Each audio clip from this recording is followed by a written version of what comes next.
Hi friends, എല്ലാവർക്കും ഇന്നത്തെ പുതിയ വീഡിയോയിലേക്ക് സ്വാഗതം. ഇന്ന് ഞാനിവിടെ ഉണ്ടാക്കാൻ പോകുന്നത് ബനാന ചിക്കു മിൽക്ക് ഷേക്കാണ്. ഇത് വളരെ പെട്ടെന്ന് ഉണ്ടാക്കിയെടുക്കാം. നോമ്പ് തുറക്കുമ്പോൾ കുടിക്കാൻ പറ്റിയ നല്ലൊരു ഡ്രിങ്കാണിത്. അപ്പോൾ എല്ലാവരും ഒന്ന് ഉണ്ടാക്കി നോക്കുക.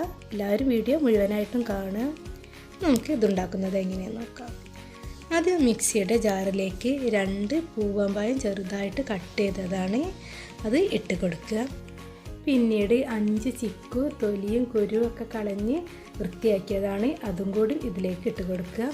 ആവശ്യത്തിന് പഞ്ചസാര ചേർത്ത് കൊടുക്കുക. ഞാനിവിടെ 3 ടീസ്പൂൺ പഞ്ചസാരയാണ് ചേർത്ത് കൊടുത്തത്. 1/4 ലിറ്റർ പാലും കൂടി ചേർത്ത് കൊടുത്ത് നമുക്ക് നന്നായിട്ടൊന്ന് അരച്ചെടുക്കാം. അപ്പോൾ ഇതാ നമ്മുടെ ജ്യൂസ് നന്നായിട്ട് അരച്ചെടുത്തിട്ടുണ്ട്. ഇനി ഇതിൽ കട്ടകളുണ്ടെങ്കിൽ മാത്രം അരിച്ചെടുത്താൽ മതി, അല്ലെങ്കിൽ അരിച്ചെടുക്കണ്ട കേട്ടോ. നമുക്കൊരു ഗ്ലാസ്സിലേക്ക് ആദ്യം ചെറിയ കഷ്ണാക്കി വെച്ചിട്ടുള്ള ബനാന പീസ് ഇട്ട് കൊടുക്കുക. അതിനുശേഷം നമ്മൾ അരച്ച് വെച്ചിട്ടുള്ള ജ്യൂസ് ഒഴിച്ച് കൊടുക്കുക. ഇനി ഇതിൻ്റെ മുകളിൽ അലങ്കരിക്കാൻ ഞാൻ ഒരു 3-4 അണ്ടിപ്പരിപ്പും അതുപോലെ തന്നെ ഒരു ബിസ്ക്കറ്റും കൂടി പൊടിച്ചെടുത്തതാണ്. അതും കൂടി ചേർത്ത് കൊടുക്കുക. നിങ്ങളുടെ കയ്യിൽ ഏത് ബിസ്ക്കറ്റാണ് ഉള്ളത് അത് ചേർത്ത് കൊടുത്താൽ മതി.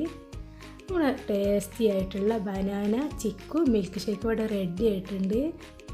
എല്ലാവരും ഒന്ന് ഉണ്ടാക്കി നോക്കുക. നല്ല ടേസ്റ്റ് ഉണ്ടായിരുന്നു കേട്ടോ. പിന്നെ പഴം എടുക്കുമ്പോൾ പൂവമ്പഴം മാത്രം എടുക്കാൻ നോക്കുക. ബാക്കിയുള്ള പഴങ്ങൾ കൊണ്ട് ഇത്ര ടേസ്റ്റ് കിട്ടൂല കേട്ടോ.